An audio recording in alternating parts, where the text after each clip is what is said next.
Hai semua, salam sejahtera Malaysia. Tuan-tuan dan puan-puan semua, kembali lagi di dalam channel ini.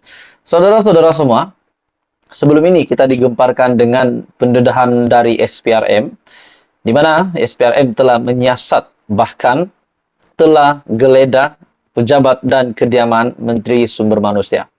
Hari ini pula tuan-tuan dan puan-puan, satu lagi kejutan besar, di mana seorang pemimpin dalam kerajaan ataupun menteri di dalam kabinet kerajaan perpaduan membuat satu kenyataan yang bagi saya mengejutkan Perdana Menteri Datuk Seri Anwar Ibrahim dan juga sudah pasti mengejutkan ramai, termasuk SPRM sendiri.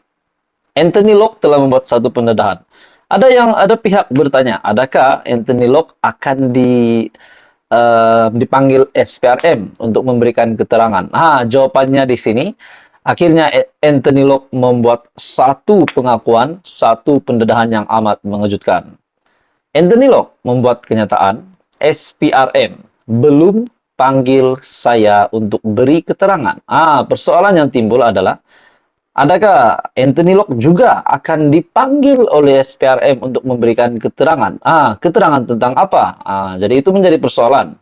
Dalam satu artikel dari Malaysia Gini, Setiausaha Agung di AP, Anthony Locke berkata, SPRM setakat ini tidak memanggilnya untuk memberi keterangan berkaitan siasatan kes kelulusan pekerja asing. Namun, Locke yang juga Menteri Pengangkutan berkata, dia tidak pasti jika ada pemimpin lain dari parti itu yang telah dipanggil. Saya rasa kami belum dipanggil. Kami tidak, saya tidak tahu. SPRM tidak kata, ia berkaitan kes yang mana, saya tidak dipanggil katanya.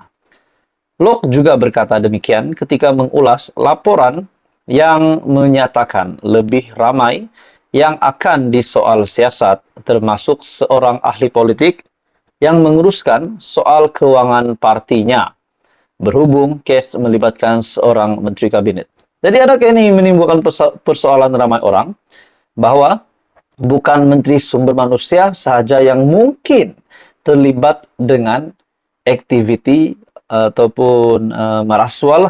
Adakah bukan Menteri Sumber Manusia saja yang mungkin saja dilihat terlibat dengan rasuah? Adakah Menteri Pengangkutan pun terlibat ataupun menteri-menteri yang lain pun ada yang terlibat juga? Dalam kenyataan ini, Bendahari DAP Fong Kui Lon juga berkata, dia belum dipanggil setakat ini. Tiada pihak yang hubungi saya, katanya ketika dihubungi Malaysia Kini.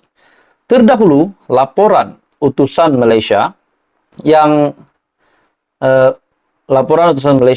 memetik sumber menyatakan lebih ramai saksi akan dipanggil untuk mengesan sejumlah besar wang tunai yang diterima seorang menteri.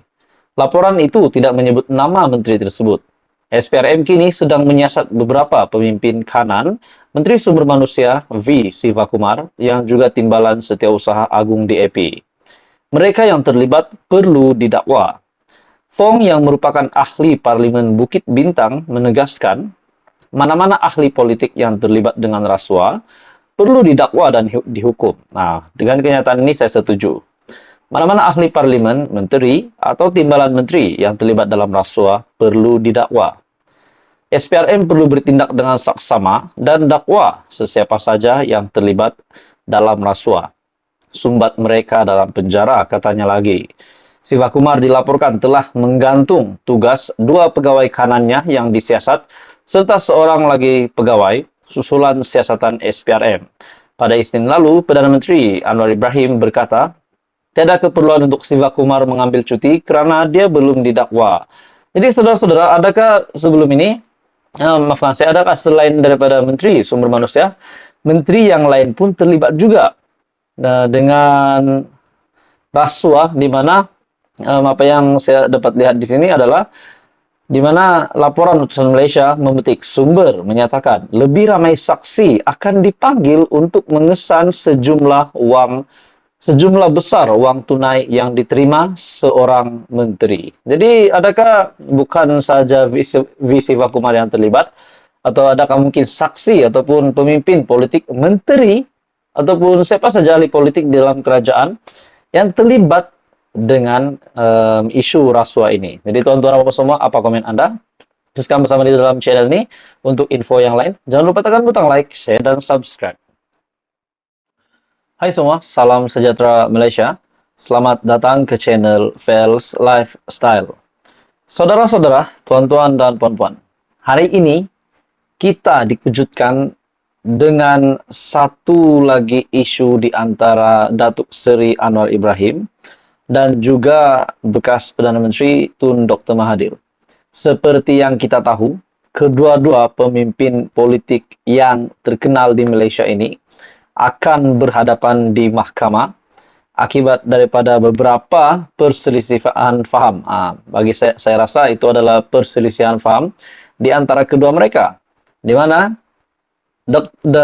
Dr. Mahathir tidak berpuas hati dengan Datuk Seri Anwar Ibrahim yang telah membuat satu kenyataan di mana kenyataan tersebut tidak menyebut nama Dr. Mahathir. Namun Dr. Mahathir menganggap kenyataan daripada Anwar itu adalah ditujukan kepada beliau, di mana Datuk Seri Anwar Ibrahim membuat kenyataan pemimpin ataupun dalam kenyataan itu kononnya pemimpin itu mengaut kekayaan selama menjadi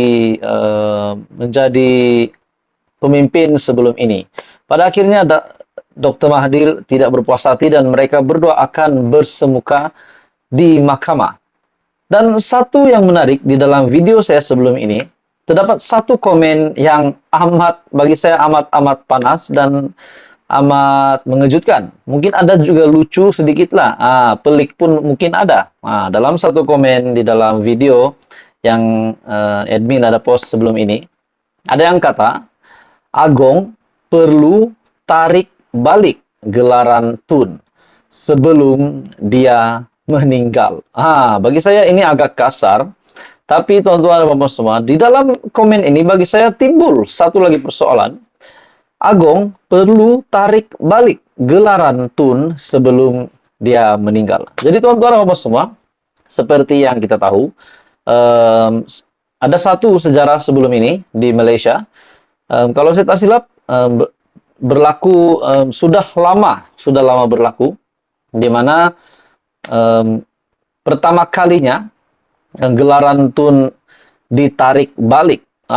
Ini berkenaan dengan kepimpinan yang lama, sudah lama limpas, bukan yang sekarang. Di mana penelitian saya ada melihat satu artikel, gelaran Tun pertama kali ditarik balik pada 29 November 1968. Kita belajar sejarah hari ini. Akhbar Utusan Malaysia melaporkan yang di Pertuan Agong atas nasihat Perdana Menteri Tunku Abdul Rahman telah bertindak menarik balik gelaran Tun daripada Lim Yew Hock. Tiada sebarang alasan diberikan. Yew Hock ialah bekas Pesuruhjaya Tinggi Malaysia ke Australia pada tahun 1963 hingga 1966. Sewaktu di sana beliau menjadi bahan berita hangat di seluruh dunia karena dilaporkan hilang dari kediamannya di Canberra. Jadi akhirnya ada juga pula sejarah sebelum ini di Malaysia bahwa seorang Tun, satu gelaran Tun telah ditarik balik, yaitu Lim Yew Hock. Jadi mungkin ada sebab tetapi kita tidak tahu sebabnya. Jadi berkaitan dengan komen daripada bagi saya subscriber dari channel ini ataupun mungkin viewers telah buat satu komen yang amat mengejutkan bagi saya yang saya nak kongsi. Persoalannya, adakah komen beliau ini relevan, di mana beliau kata Agong perlu tarik balik gelaran Tun sebelum dia meninggal. Jadi tuan-tuan dan semua, menurut Anda, apa komen Anda? Adakah gelaran Tun Dr. Mahathir relevan untuk ditarik balik? Anda boleh komen di bawah berkenaan dengan persoalan ini.